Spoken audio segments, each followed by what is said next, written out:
Securities एक best option आहे. तुमची जर इन्व्हेस्टमेंट 10 लाखाची असेल आणि आज जर त्याचं व्हॅल्युएशन तुमचं 20 लाख झालेलं असेल आणि हे जर तुमचे इक्विटी म्युच्युअल फंड्स असतील तर याच्या अगेन्स्ट तुम्हाला ऑलमोस्ट 40% लोन अगेन्स्ट सिक्युरिटीज मिळू शकतं. आता तुमचा फंड जो आहे तो तुम्हाला 9, 10, 11, 12, 13% रिटर्न्स देत असेल तर त्याच्या अगेन्स्ट जे तुम्ही लोन घ्याल ते सपोज तुम्हाला 10, 10.5% मिळत असेल तर वरच्या पर्सेंटेजचा तुम्हाला प्रॉफिट होतो. प्लस हे जे लोन अगेन्स्ट सिक्युरिटीज तुम्ही घेताय ते तुमचा ओडी फॅसिलिटी सारखं असतं, त्याच्यामुळे तुम्हाला दर महिन्याला EMI भरायची गरज नाही.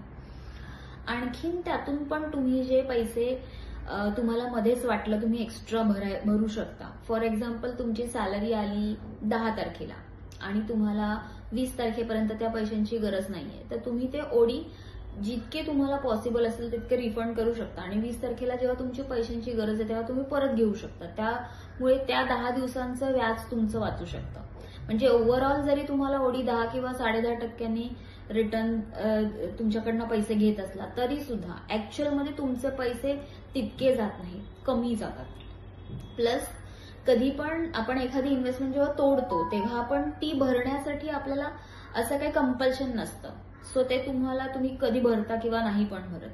पण तेच जर तुम्ही लोन काढलेलं असेल तर आपल्याला नेहमी ते असतं की आपल्याला हे लोन लवकर पे करायचं तर आपण कंपल्सरी रीपे करतो. So last is the best option. Thank you.